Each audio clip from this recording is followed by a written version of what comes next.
সোনা ও রূপা কেনার একটি সুবর্ণ সুযোগ। আজ বাজার খোলার সাথে সাথে সোনা ও রূপার দাম আবারও তীব্রভাবে কমেছে।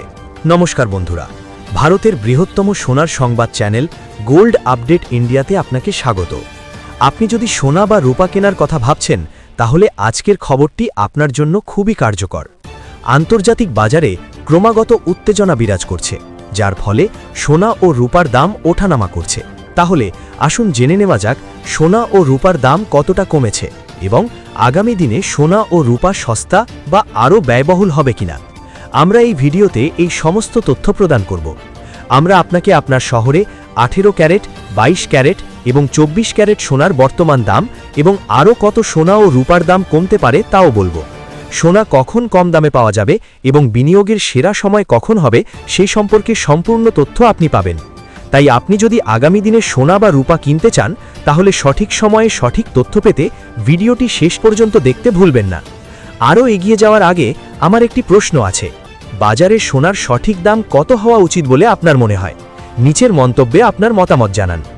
আপনি যদি এখনও ভিডিওটি পছন্দ না করে থাকেন, আপনার বিশ্বস্ত YouTube channel gold update India subscribe না করে থাকেন অথবা বেল নোটিফিকেশন চালু না করে থাকেন, তাহলে অবিলম্বে এটি করুন, যাতে আপনি প্রতিদিন সর্বশেষ সোনা ও রূপার দাম পেতে পারেন। তাহলে বন্ধুরা, আসুন জেনে নেওয়া যাক বর্তমান সোনা ও রূপার দাম কি। ভারতীয় সোনার বাজার অনুসারে আজকের রূপার দাম জেনে নেওয়া যাক।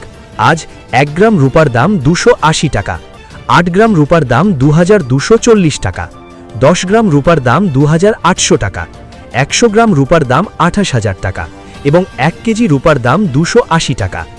আন্তর্জাতিক বাজার খোলার সাথে সাথে আজ রূপার দাম আবারও কমেছে, প্রতি কেজি 5000 টাকা কমেছে। রূপার দাম এখনও সর্বোচ্চ স্তরের চেয়ে $1,40,000 কম দামে বিক্রি হচ্ছে এবং আন্তর্জাতিক বাজারে রূপার দাম 120% থেকে 80% নেমে এসেছে এবং সোনার দামও $800 উল্লেখযোগ্যভাবে কমেছে। তাহলে আসুন জেনে নেওয়া যাক সোনা ও রূপার দাম কমবে নাকি আরও বেশি দামি হবে। গতকাল বাজেট পেশ করা হয়েছিল। বাজেটে সোনা ও রূপার বিষয়ে কোনো বড় ঘোষণা না হলেও বাজারে উল্লেখযোগ্য উত্থান পতন দেখা গেছে।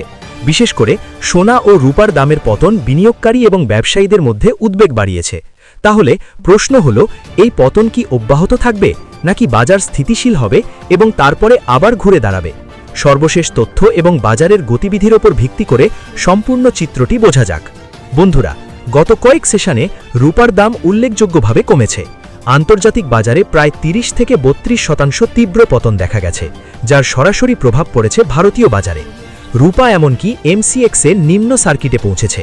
সোনাও উল্লেখযোগ্য চাপের সম্মুখীন হয়েছে, কিন্তু সোনা নিম্ন স্তর থেকে ভালো পুনরুদ্ধার দেখিয়েছে।